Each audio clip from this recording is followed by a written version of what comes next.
नमस्कार. माझ्या 12वी सायन्सच्या विद्यार्थी मित्रांनो, मी प्राध्यापक अभिजित साळुंके तुम्हा सर्वांचं ज्ञानगंगा एज्युकेशनच्या एम-एस-टी सी-ई-टी क्रॅश कोर्समध्ये सहर्ष स्वागत करत आहे. विद्यार्थी मित्रांनो, लास्ट लेक्चरला आपण बायोमॉलिक्यूल नावाचा टॉपिक पाहिला होता.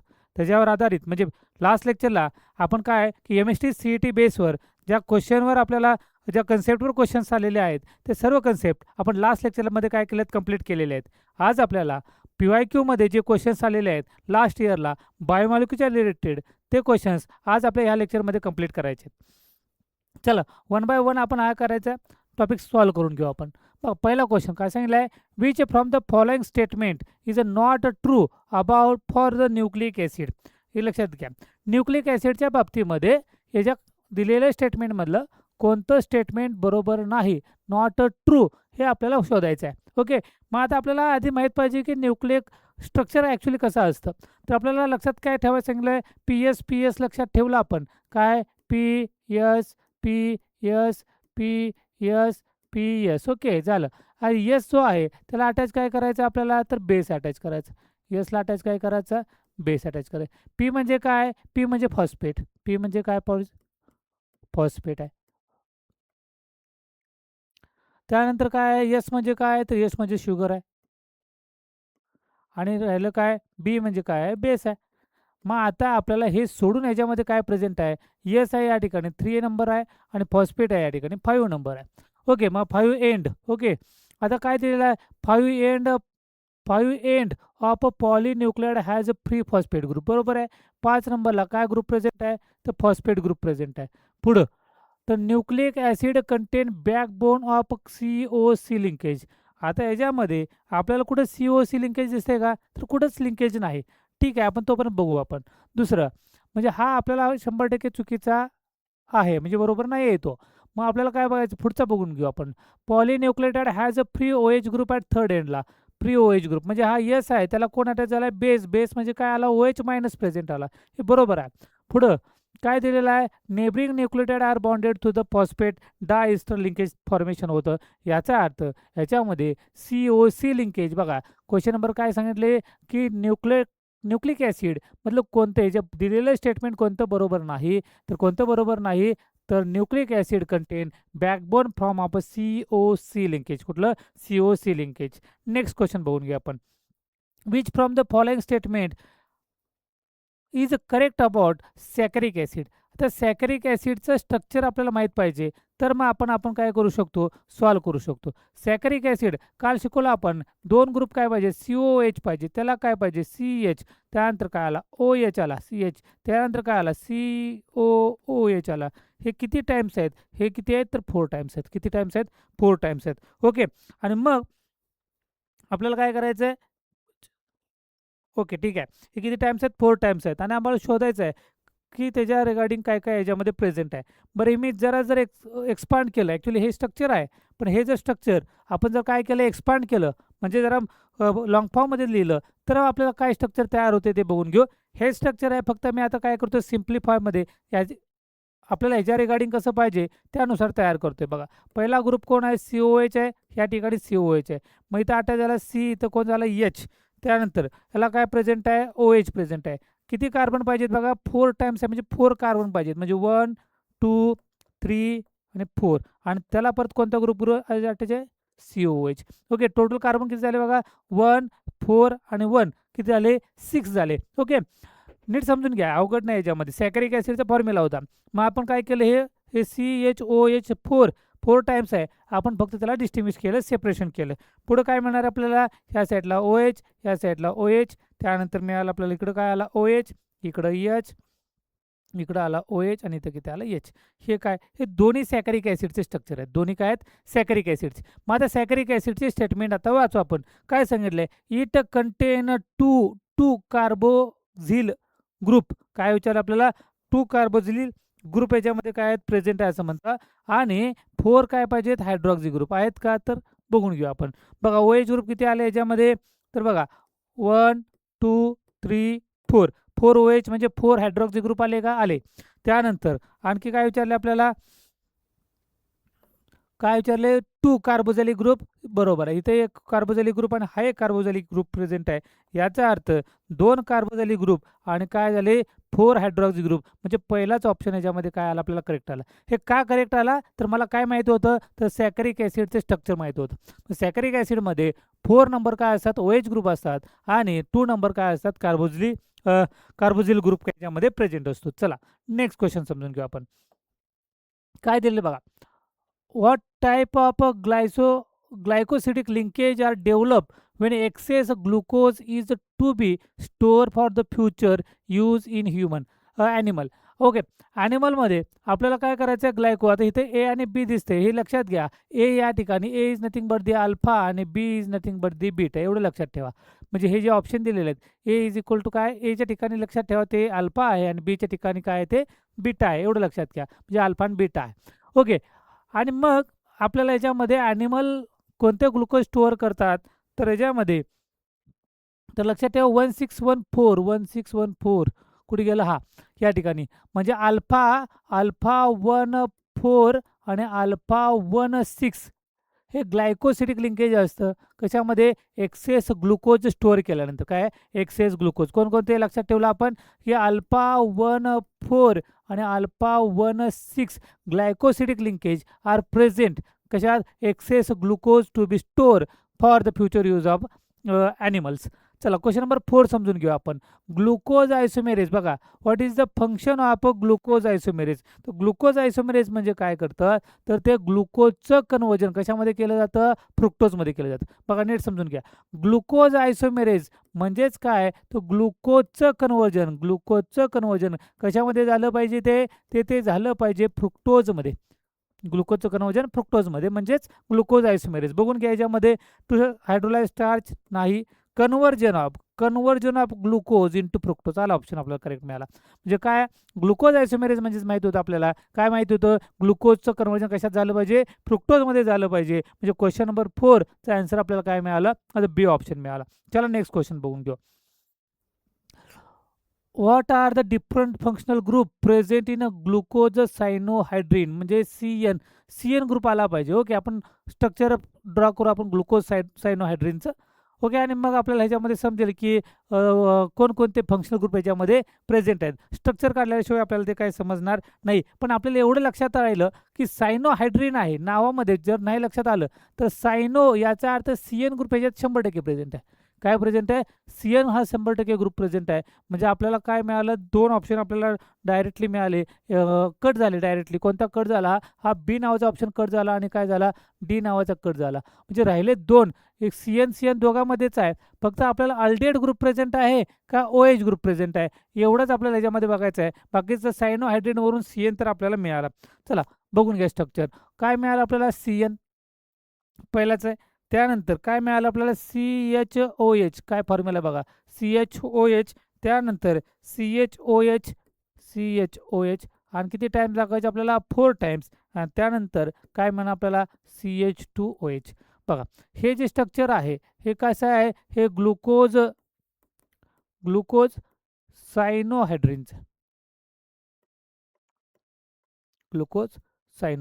आता ग्लुकोज सायनोहायड्रीनमध्ये आपल्याला एक फंक्शनल ग्रुप मिळाला. कोण मिळाला तर CN. आणखी दुसरा काय मिळाला आपल्याला याच्यामध्ये काय प्रेझेंट आहे तर OH ग्रुप प्रेझेंट आहे. काय प्रेझेंट आहे बघा इथं OH आहे. इथं मग अशी बघितलं आपण कसं करतो हे CHOHचं फॉर्म C एका ठिकाणी आला OH, इकडं आला H. ओके, इकडे C असेल इकडे H असेल तर इकडं काय आला OH आला. म्हणजे फंक्शनल ह्याच्यामध्ये कोण आला तर OH ग्रुप आला. ग्लुकोज सायनोहायड्रीन लक्षात ठेवायचं. ग्लुकोज सायनोहायड्रीन म्हणजे आता स्ट्रक्चर लक्षात ठेवायची इथून थोडं गरज नाही, डायरेक्ट लक्षात ठेवा. ग्लुकोज सायनोहायड्रीनमध्ये काय प्रेझेंट आला तर तो आला CN, तर तो नावामध्येच आला. आणि ग्लुकोज सायनोहायड्रीनमध्ये कोणत्या फंक्शनल ग्रुप असतो OH ग्रुप असतो. म्हणजे क्वेश्चन नंबर 5चा आपल्याला आन्सर काय मिळाला तर C मिळालं. CN पण प्रेझेंट आहे आणि काय प्रेझेंट आहे OH ग्रुप प्रेझेंट आहे. चला आयडेंटिफाय द एक्स शोधायचं आहे आपल्याला. म्हणजे ग्लुकोजचं पहिल्यांदा रिएक्शन आपण 4-5 रिएक्शन बघितले होत्या. मी आता ते थोडं रब करतो, मग तुम्हाला याची रिएक्शन पण आपल्याला लिहिता येईल. बघा ग्लुकोजची रिएक्शन कुणाबरोबर करायची आहे Br2 वॉटर बरोबर करायची, आणि मग जो प्रोडक्ट तयार होतोय त्याची रिएक्शन कुणाबरोबर करायची डायल्यूट HNO3 नायट्रिक ॲसिड बरोबर रिएक्शन करायचे. काय तयार होते ते आपण बघू. ओके चला ग्लुकोज घेतला. ग्लुकोज काय C6H बघा CHO ग्लुकोजचं CHO COOH किती टाइम्स आहे ते 4 टाइम्स आणि काय मिळालं आपल्याला CH2OH. काय मिळालं आपल्याला CH2OH. हे काय आहे तर हे आहे ग्लुकोज. काय हे ग्लुकोज आहे. आता ग्लुकोजची रिॲक्शन कुणाबरोबर करायची आपल्याला तर ते करायचे आहे Br2 वॉटर बरोबर. कशाबरोबर करायचे Br2 वॉटर. आता Br2 वॉटर बरोबर रिॲक्शन केली तर अल्डेडचं ॲसिडिक ग्रुपमध्ये काय होतं कन्व्हर्जन होतं. म्हणजे काय झालं CHO कशामध्ये झाला CHOCOOH झाला. हे बाकीचं सगळं ॲज इट इज काय होणार आहे CHOH किती टाइम्स आहे ते 4 टाइम्स आहे आणि त्यानंतर काय मिळालं आपल्याला CH2OH मिळालं.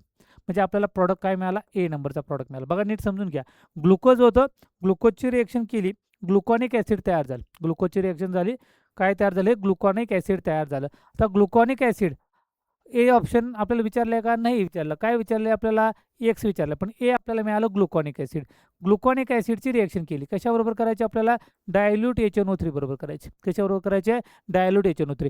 मग आता डायल्यूट HNO3 बरोबर जर रिॲक्शन केली तर काय तयार होते बघा तर हा COOH ॲज इट इज आहे. त्यानंतर CHOH4 ॲज इट इज आहे.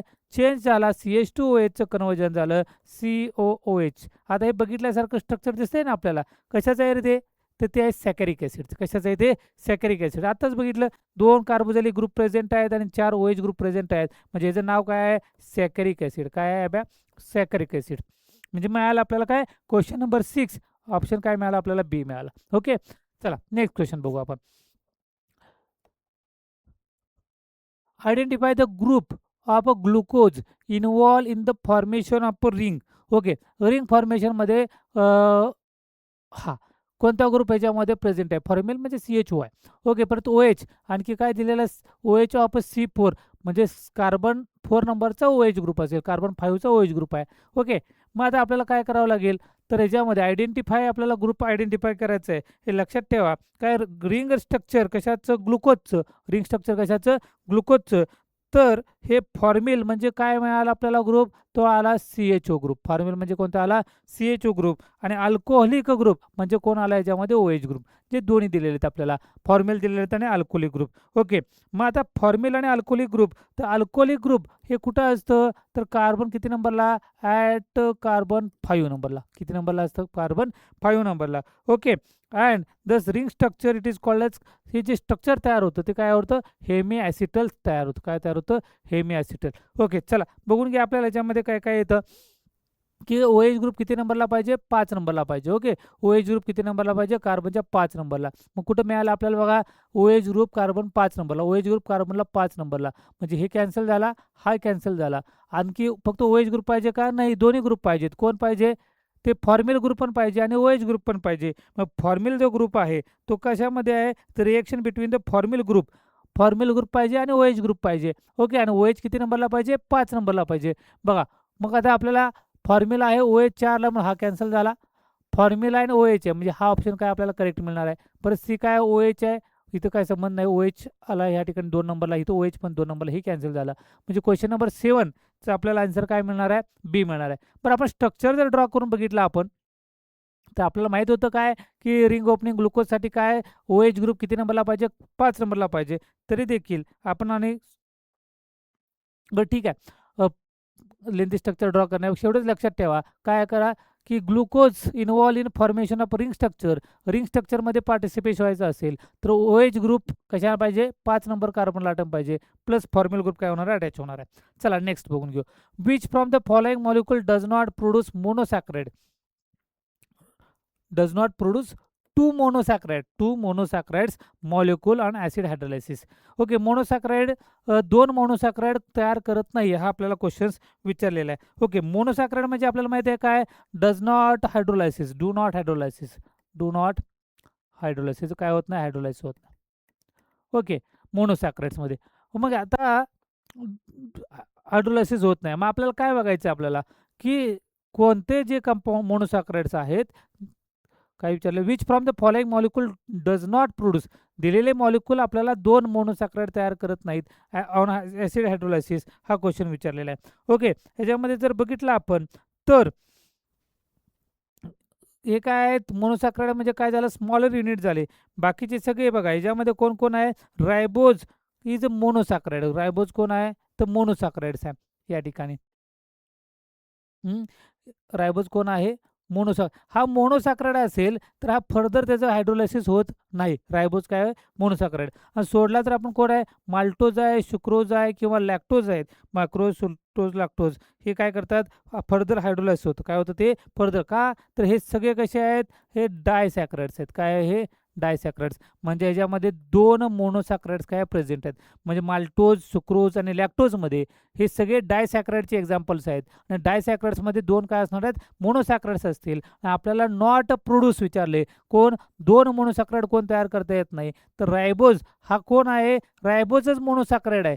मग मोनोसॅकराइड असेल तर फर्दर हायड्रोलायसिस त्याचं होत नाही. मग राहिले काय? आपल्याला नॉट पाहिजे. याचा अर्थ आपल्याला ऑप्शन मिळाला, ऑप्शन डी. ओके. बाकीचे माल्टोज, सुक्रोज आणि लॅक्टोज हे काय आहेत?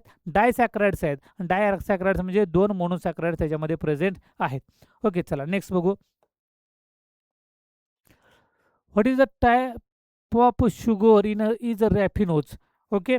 मग आपल्याला बघायचं आहे याच्यामध्ये शुगरचा टाईप रॅफिनोजमध्ये. Okay. What is the type of sugar is a raffinose? It is a trisaccharides. हे काय आहे ते? ट्रायसॅकराइड्स. म्हणजे बघा रॅफिनोज शुगर. येस. ओके. बरोबर आहे. What type of sugar is a raffinose? That is called as a trisaccharides. Okay. चला next question number 10 बघू आपण. Question number 10. Which among the following carbohydrate molecule yield highest number of. एक minute. Okay. Highest number काय करतात? Highest number of galactose molecule when 1 mole of each is hydrolyse. Okay. माझ्यामध्ये आपल्याला बघितलं question number 10 मध्ये की गॅलॅक्टोज हायड्रोलाइज. ओके. हा मग एक्झाम्पल आपण बघून घेऊ. लॅक्टोज आहे, सुक्रोज आहे किंवा रॅफिनोज आहे, स्टायकोज आहे. ओके. मग ह्याच्यामधला जर आपण रॅफिनोज जर बघितला आपण रॅफिनोज, तर रॅफिनोजची रिएक्शन झाली. हे जे हायड्रोलायसिस केलं म्हणजे काय केलं? H2 बरोबर रिएक्शन केले, हायड्रोलायसिस केलं तर याच्यापासून 3 तयार होतील. काय तयार होते बघा? ग्लुकोज, फ्रुक्टोज आणि गॅलॅक्टोज. काय तयार होतं बघा? ग्लुकोज, फ्रुक्टोज प्लस काय तयार झालं? गॅलॅक्टोज. ग्लुकोज, फ्रुक्टोज आणि गॅलॅक्टोज. आता पुढं लॅक्टोज जर आपण काय केलं? वॉस्टरमध्ये हायड्रोलाइज केलं तर लॅक्टोजमध्ये तयार काय होणार आपल्याला? तर ग्लुकोज आणि गॅलॅक्टोज तयार होतं. काय तयार होतं? हे ग्लुकोज प्लस काय तयार होणार आहे? गॅलॅक्टोज. सुक्रोज आताच बघितलं डायसॅकराइड्स आहेत. मग डायसॅकराइड्स आपल्याला काय मिळणार याच्यामध्ये? तर ग्लुकोज आणि फ्रुक्टोज मिळतं. काय मिळतं आपल्याला? ग्लुकोज आणि काय मिळणार आपल्याला? फ्रुक्टोज. त्यानंतर स्टायचोज जर आपण ह्याचं केलं तर स्टायचोजपासून आपल्याला काय मिळतं? तर मिळतात ग्लुकोज प्लस काय मिळतं याच्यापासून? फ्रुक्टोज प्लस काय? 2 गॅलॅक्टोज मिळतं. बघा आता आपण सगळेच लिहिले व्यवस्थित, त्यामुळे तुम्हाला आता कळेल डायरेक्टली. 1 मोल घेतलं कोणाचं? लॅक्टोजचं घेतलं तर काय आहे? तो डायसॅक्राइड्स आहे, 2 तयार होईल, ग्लुकोज आणि गॅलॅक्टोज तयार होईल. सुक्रोज आताच बघितलं डायसॅक्राइड्स आहे, त्याच्यापासून काय तयार होतील? ग्लुकोज आणि फ्रुक्टोज तयार होईल. आपल्याला काय सांगितले? कार्बोहायड्रेट येईल highest number of galactose. Highest number of galactose molecule when 1. आता ह्याच्यामध्ये तर गॅलॅक्टोज येस तयार झाला. ह्याच्यामध्ये काय झाला? गॅलॅक्टोज तयार झाला. ह्याच्यामध्ये गॅलॅक्टोज तयार झाला नाही. आता ह्याच्यामध्ये बघा रॅफिनोजमध्ये पण 1 गॅलॅक्टोज तयार झालेला. स्टायचोजमध्ये किती गॅलॅक्टोज तयार झाले? 2 तयार झाले. म्हणजे बाकीचे शुक्रोजमध्ये तर काही संबंधच नाही. लॅक्टोजमध्ये 1 तयार झाला. त्यानंतर रॅफिनोजमध्ये 1 तयार झाला आणि स्टायचोजमध्ये किती झाले? 2 तयार झाले. म्हणजे आपल्याला ऑप्शन काय मिळाला? कारण हायेस्ट नंबर कॅल्क्युलेट करायचा होता. तो कशामध्ये मिळाला आपल्याला? स्टायचोजमध्ये मिळाला. कशामध्ये? स्टायचोजमध्ये. चला नेक्स्ट क्वेश्चन बघू आपण. Which carbon atom number from C1 to C6 are involved in the formation of a ring structure of a glucose? Okay. जर याच्यामध्ये आताच बघितलं की फॉर्मिल कंपाऊंड ग्लुकोजच्या रिगार्डिंग आहे, तर the ring structure is form by reaction between the formal group. Formal group म्हणजे कोणता ग्रुप बघा? फॉर्मिल ग्रुप म्हणजे कोण मिळाला? CHO group. फॉर्मिल ग्रुप काय झाला? CHO group. And group of काय आहे तर CHO ग्रुप कुठला आहे तो C1ला म्हणजे 1 नंबरच्या कार्बनला प्रेझेंट आहे. आणि त्यानंतर अल्कोहोलिक ग्रुप कोणता अल्कोहोलिक ग्रुप OH ग्रुप तो कुठं प्रेझेंट आहे C5ला प्रेझेंट आहे. बघा नीट समजून घ्या. रिंग ओपनिंगसाठी formyl group CHO group present कुठं आहे C1ला आणि OH ग्रुप कुठं प्रेझेंट आहे C5ला. आता बघा आपल्याला याच्यामध्ये C1 आणि काय पाहिजे आपल्याला C5 पाहिजे. C1 आणि काय पाहिजे C5. C1 आणि C5 बघा. हा इथं C2 आहे इथं कॅन्सल झाला. C1 आहे पण इथं C3 कॅन्सल झाला. C1 C4 cancel. C1 आणि C5 मिळालं आपल्याला. म्हणजे 11 नंबर लक्षात ठेवा. रिंग ओपनिंग ग्लुकोज मगाशीच पाहिलं होतं आपण हे तसं सॉल्वही केलं होतं. C1 काय आहे की 1 नंबरच्या कार्बनला फॉर्म्युल ग्रुप प्रेझेंट आहे आणि 5 नंबरच्या कार्बनला काय प्रेझेंट आहे OH ग्रुप आहे. रिंग ओपनिंगसाठी आपल्याला 1 नंबर आणि 5 नंबरचा कार्बन त्याच्यामध्ये इन्व्हॉल्व होतो.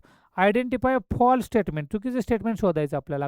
ओके मग त्याच्यामध्ये चुकीचं स्टेटमेंट काय आहे तर cellulose is a constituent of a cell wall in the animal cell. तर आय थिंक हां ओके ठीक आहे मग आपल्याला समजलंच ते.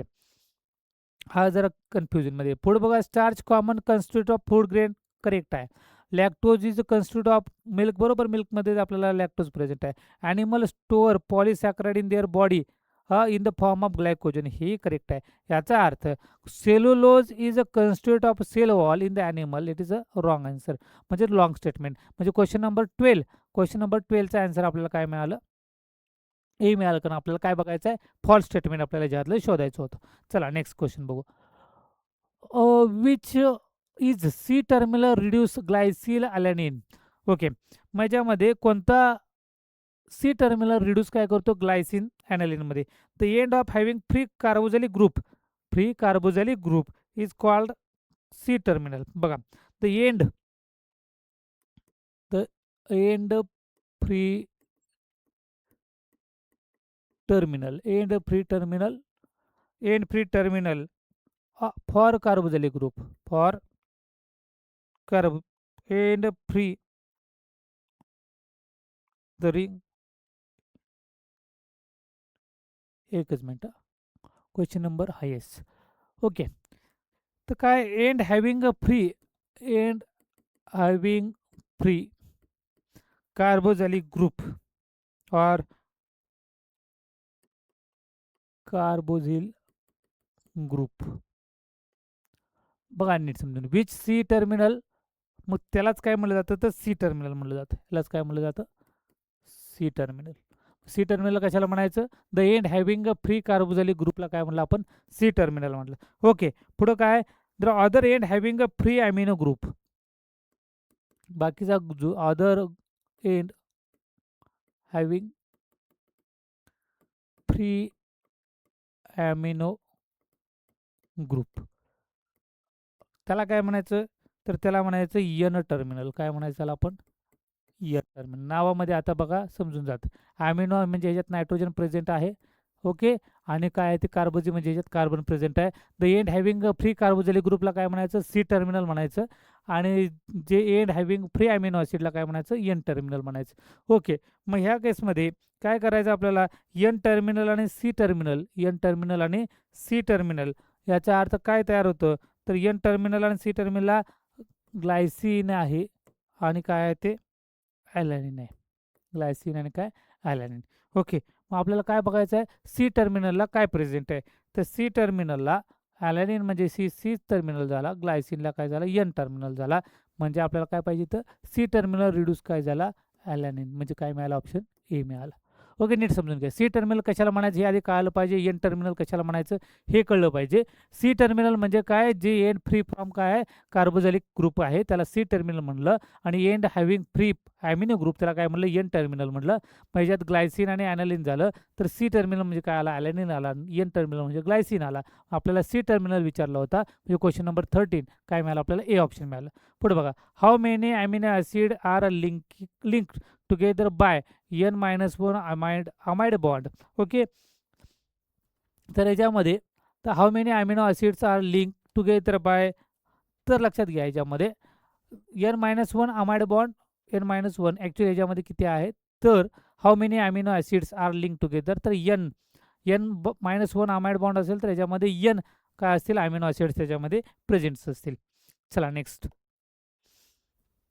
बघा पुढं काय आहे आपल्याला what is the number of a mole of a nitrogen. बघा मी सांगितलं होते 4 ते 5 स्ट्रक्चर आहे, ते 4 ते 5 स्ट्रक्चर आपल्याला लक्षात ठेवायचे होते, कारण ह्याच्यामध्ये किती नायट्रोजन ॲटम्स प्रेझेंट आहेत हे आपल्याला विचारणार होते. कारण what is the number of moles of nitrogen atoms present in 1 mole of cytosine cytosine.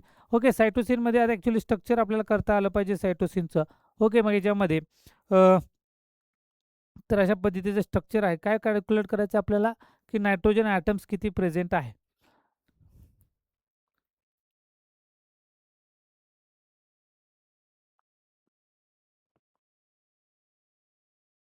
बघा काय फॉर्म्युला आहे त्याचा,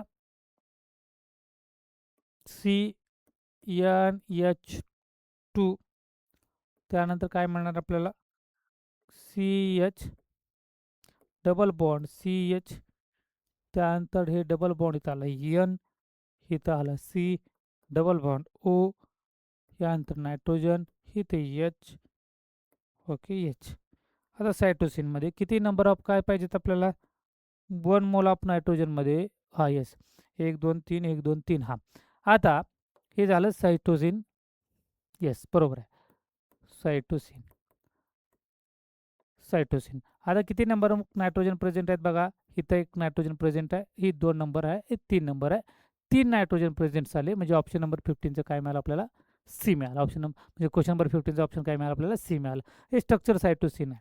पुढं identify the basic amino acid from following. काय बघायचं आपल्याला, basic amino acids. Okay, basic amino acid ह्याच्यामध्ये identify the basic amino acid.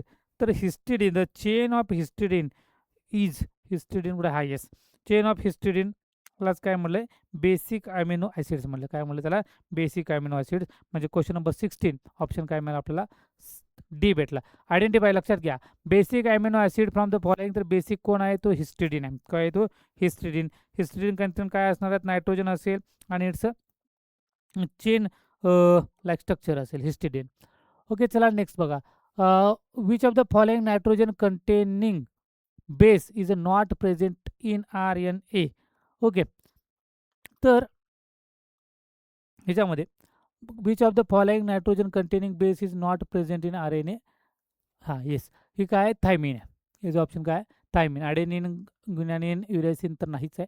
Question number 70चा option लक्षात ठेवा की RNA मध्ये nitrogen not present in RNA, nitrogen containing base not present in RNA, म्हणजे amine group त्याच्यामध्ये प्रेझेंट असणार नाही, thymine बरोबर आहे. Question number 18, which among the following compound possess highest number of N atom in it. बघा हे आता मगाशी सायटोसिनचे स्ट्रक्चर ड्रॉ केलं होतं, आपल्याला हे सगळ्यांचे स्ट्रक्चर जर माहीत असेल तर आपण कॅल्क्युलेट करू शकता. आता मी लास्ट लेक्चरला तुम्हाला सगळ्यांचे स्ट्रक्चर ड्रॉ करून दाखवलेले आहेत. फक्त आता मी डायरेक्टली नंबर ऑफ ॲटम्स सांगतो, आणि मग कारण पूर्ण स्ट्रक्चर तुम्हाला लास्ट लेक्चरला आपण पाहिलेले आहेत कसे स्ट्रक्चर त्यांचे. फक्त मी आता नंबर सांगतो याच्यामध्ये कोणामध्ये किती प्रेझेंट आहे. ओके, चला. तर जो पहिला आहे युरॅसिल, तर युरॅसिलमध्ये 1 2, युरॅसिलमध्ये किती आहे, त्याच्यात 2 नायट्रोजन ॲटम्स प्रेझेंट आहे. त्यानंतर थायमिन जर बघितलं तर थायमिनमध्ये 1 2 काय प्रेझेंट आहेत, नायट्रोजन प्रेझेंट आहे. त्यानंतर सायटोसिन आत्ताच बघितलं आपण, तर सायटोसिनमध्ये किती नायट्रोजन प्रेझेंट आहेत, 3 नायट्रोजन काय आहेत, प्रेझेंट आहेत. आणि ग्युनॅनिनमध्ये किती नायट्रोजन प्रेझेंट आहेत, तर 5 नायट्रोजन प्रेझेंट आहेत. किती, 5 nitrogen, 5 nitrogen.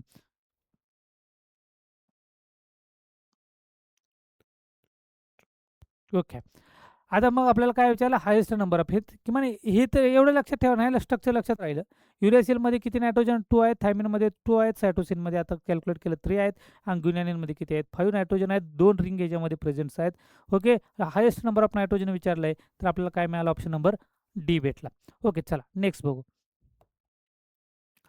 What is the sum total of mass of a product obtained when 17.1 gram of sucrose is hydrolyse in acidic medium. Okay, molar mass आपल्याला काय दिले, प्रोव्हाइड केलेलं आहे.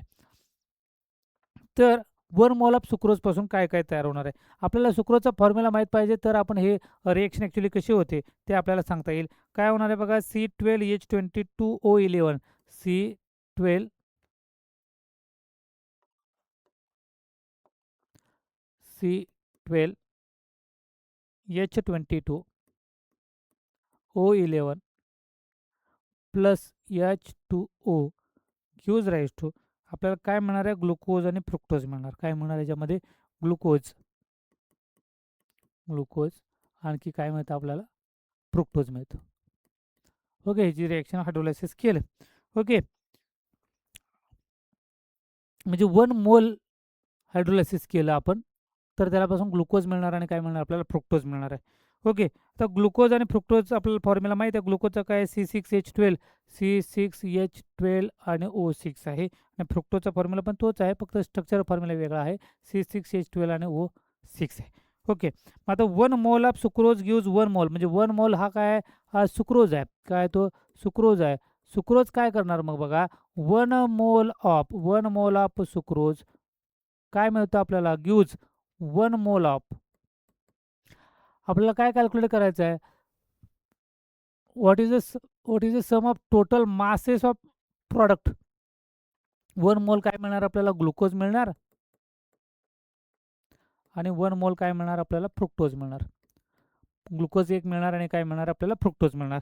ओके, चला मग आता आपण कॅल्क्युलेट करायचे नंबर ऑफ मोल्स, कशाचे, सुक्रोजचे.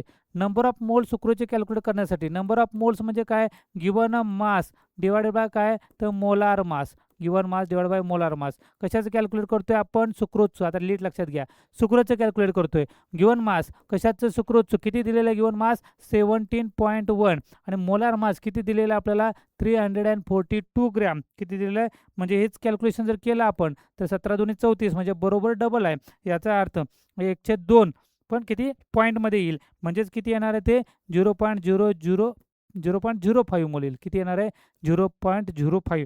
मग 0.05 मोलमध्ये बघा, 1 मोल 1 ग्लुकोज देतोय, 1 फ्रुक्टोज देतोय. याचा अर्थ माझ्याकडे मोल किती प्रेझेंट आहेत, तर मोल प्रेझेंट आहेत इथे देतो मी बघा, 0.05 मोल प्रेझेंट आहेत. किती, 0.05 मोल सुक्रोज प्रेझेंट आहे. मग मला ह्याच्यापासून काय मिळणार आहे, तर 0.05 मोल काय मिळेल, ग्लुकोज मिळेल. काय मिळेल, ग्लुकोज प्लस 0.05 मोल काय मिळणार आपल्याला, सुक्रोज मिळेल. ओके, समजलं काय, कारण 1 मोलला 1 मोल ग्लुकोज आणि 1 मोल फ्रुक्टोज मिळतो, डायसॅक्राइड्स आहे. ओके, आणि मग काय मिळालं, 0.5 मोलमध्ये 0.5 मोल काय मिळणार आहे, ग्लुकोज मिळेल आणि 0.5 मोल काय मिळणार आहे, सुक्रोज मिळेल. आता आपल्याला मोलवरून काय कॅल्क्युलेट करायचं आहे, मास कॅल्क्युलेट करायचं. मोलवरून काय करायचं आहे, मास कॅल्क्युलेट करायचं. बघा, मग 0.05 आता याचा मोल कॅल्क्युलेट करायचा आहे, मोलवरून मास कॅल्क्युलेट करायचं आहे. बघा, नंबर ऑफ मोल्स इथं समजेल आपल्याला, number of moles is equal to काय, गिवन मास डिवाइड बाय काय, मोलार मास. आता गिवन मास कॅल्क्युलेट करायचं आहे, मोलार मास इकडे जाईल आणि नंबर ऑफ मोलला काय जाईल, मल्टिप्लाय होईल. नंबर ऑफ मोल किती मिळालं, 0.5 मल्टिप्लाय बाय 180, म्हणजे कशाचं 180 आलं बघा, तर याचा फॉर्म्युला C6H12O6 ह्या सगळ्यांचा मासची काय केली, ॲडिशन केली, किती आली, 180 आली. हे कशाचं झालं, ग्लुकोजचं झालं. प्लस 0.05 इंटू हे काय झालं, फ्रुक्टोजचं, कारण मॉलिक्युल फॉर्म्युला दोघांचं काय सेम आहे. यांचं मल्टिप्लिकेशन केलं आपण तर काय होणार आहे बघा, तर हे काय होईल, 0.5 इंटू 180 तर 9 ग्रॅम येईल. हे 9 ग्रॅम येईल. टोटल काय होणार, 9 + 9 किती मिळणार आपल्याला, 18 ग्रॅम मिळणार. किती मिळणार आहे, 18 ग्रॅम. म्हणजे ऑप्शन आपल्याला काय मिळाला, तर डी भेटला. ऑप्शन काय मिळाला, डी. सोपं आहे, तसं काय अवघड नाही. बघा, आपल्याला काय हे माहीत पाहिजे फक्त. हे जर माहीत असतं, कारण सुक्रोज कोण आहे, डायसॅक्राइड्स आहे, एक ग्लुकोज मिळणार आणि एक काय मिळणार आहे, फ्रुक्टोज मिळणार आहे. मग 1 मोल ग्लुकोज आणि 1 मोल फ्रुक्टोज मॉलिक्युल वेळ, हे माहीत पाहिजे आपल्याला. फॉर्म्युला सुक्रोजचा माहीत पाहिजे आणि सुक्रोजचा एक वेळ नसेल माहीत तरी चालू शकतो. आपल्याला ग्लुकोज आणि फ्रुक्टोजचा फॉर्म्युला, कारण हा जर फॉर्म्युला माहीत नसता तर आपण 180 कॅल्क्युलेटच करू शकलो नसतो. काय करू शकलो नसतो, कॅल्क्युलेट करू शकलो नसतो. जर तुम्हाला मॉलिक्युल माहीत असेल, मास इथं कसं एकाचं मास दिलं आहे सुक्रोजचं 342, मग ह्याचं किती मास आहे, तर ह्याचं 180 आहे. हे आपल्याला माहीत असेल तर ठीक आहे, अदरवाईज तुम्हाला फॉर्म्युला ग्लुकोजचा फ्रुक्टोजचा माहीत पाहिजे. ओके, मग त्यानुसार आपण काय केलं, नंबर ऑफ मोल्स कॅल्क्युलेट केले आणि नंबर ऑफ मोल्सनुसार हे सुक्रोज आणि फ्रुक्टोजचं आपण ग्रॅममध्ये कॅल्क्युलेट केलं. 9 + 9 म्हणजे 18 ग्रॅम. म्हणजे क्वेश्चन नंबर 19चा आपल्याला ऑप्शन काय मिळाला, डी मिळाला. चला लास्ट क्वेश्चन बघून घेऊ आपण आता. काय, what is the number of amino acids, काय बघायचं, what is the number of amino acids are present, what is the number of amino acid याच्यामध्ये किती प्रेझेंट आहेत हे आपल्याला काय करायचे आहेत, कॅल्क्युलेट करायचे आहेत. आता हा क्वेश्चन तुम्ही सॉल्व करा. आता मी आता हे आतापर्यंत सगळं सॉल्व करून आणलेलं आहे. आता एक तुम्ही सॉल्व करा. काय, what is the number of amino acids present in single term of alpha helix of प्रोटीनच्या रिगार्डिंग आता हा क्वेश्चन्स आहे. तर मग आपल्याला काय करायचं, तुम्हाला सॉल्व करायचं हे क्वेश्चन्स प्रोटीनच्या रिगार्डिंग जो क्वेश्चन्स आहे तो काय करायचं तुम्हाला सॉल्व करायचं. ओके, तर अशा पद्धतीचे क्वेश्चन्स तुम्हाला विचारले जातील. खूप सिंपल आहे, त्याच्यात काय अवघड नाही. फक्त लक्षात थेरॉटिकल आहे तर 100% थेरॉटिकल आहे, लक्षात ठेवायचं. काही याच्या रिगार्डिंग असे क्वेश्चन्स येतील, ही खूप सिंपल आहे, याच्यात पण काय अवघड नाही. जास्त मोठं कॅल्क्युलेशन करायचं आहे असे याच्यामध्ये काही नाही.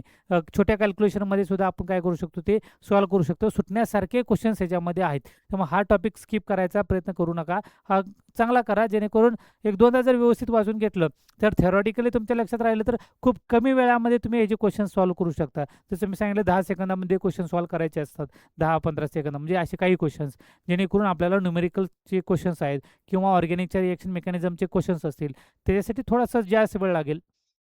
कारण 45 मिनिटामध्ये 50 क्वेश्चन सॉल्व करायचे आहेत, म्हणजे 1 मिनिट पण एकाला मिळत नाही. म्हणजे 50 सेकंद किंवा 45 सेकंदच्या आसपास आपल्याला एखादा मिळेल. तर मग आपल्याला काय करायचं, त्या प्रयत्नातनं कमीत कमी वेळेमध्ये हे जे क्वेश्चन सॉल्व होतात, म्हणजे जे थेरॉटिकल बेसवर असतात ते कमीत कमी वेळेमध्ये क्वेश्चन सॉल्व होतात. त्यामुळे हा टॉपिक स्किप करायचा नाही, हे वाचायचा. एक दोनदा जर व्यवस्थित वाचून घेतलं कशावर काय तयार होते आणि क्वेश्चन्स हे जे जरा सॉल्व केले, जास्त क्वेश्चन हाताखालून गेले तर 100% तुम्ही याच्या चांगली तयारी करू शकता. काही एखादा दुसरा हा न्यूमेरिकलवर बेसवर आहे न्यूमेरिकल, पण हा खूप सिंपल न्यूमेरिकलवर आहे. त्यामुळे त्या पद्धतीचं क्वेश्चन तुम्ही काय करू शकता, सॉल्व करू शकता. मोनोसॅक्राइड, डायसॅक्राइड, ट्रायसॅक्राइड, टेट्रासॅक्राइड्स काय असतात, नंबर ऑफ नायट्रोजन ॲटम्स, नाही स्ट्रक्चर लक्षात राहिलं तर नंबर ऑफ नायट्रोजन ॲटम तर लक्षात राहू शकतात ना आपल्याला, कशामध्ये किती आहेत. सायटोसिन बघितलं आपण 3 आहेत. ओके, अशा पद्धतीनं काही 2 आहेत, काहीमध्ये आता मग काढलं तर ह्याच्यामध्ये 5 आहेत. तर हे सगळं लक्षात राहिलं पाहिजे. सॅकॅरिक ॲसिडचं आपण स्ट्रक्चर पाहिलं, कशापासून काय तयार होतं, ग्लुकोज आहे, मग त्यानंतर काय तयार झालं, ग्लुकॉनिक ॲसिड तयार झालं, मग ग्लुकॉनिक ॲसिडपासून काय तयार झालं तर सॅकॅरिक ॲसिड तयार झालं, म्हणजे Br2 रिएक्शन आणि HNO3 रिएक्शन. तर ह्या सर्व रिएक्शन आपल्याला थोडंसं डोळ्याखालून गेल्या, हाताखालून गेल्या तर 100% तुमच्या लक्षात राहील, म्हणजे त्याच्यामध्ये अवघड असं काही नाही. त्या पद्धतीचा जर तुम्ही चांगला अभ्यास केला तर 100% आपल्या टार्गेट फिक्स किती 99+ आपल्याला पर्सेंटाईल भेटलं पाहिजे, हे टार्गेट आपलं फिक्स आहे आणि 100% भेटतीलच. आपण प्रयत्न करतोय, चांगली तयारी करतोय, त्यामुळे आपल्याला 100% 99+ पर्सेंटाईल आपल्याला भेटणारच आहेत. चांगली तयारी करा, चांगले मार्क पडतील. पुन्हा भेटू आपण पुढील लेक्चरपर्यंत. तोपर्यंत धन्यवाद.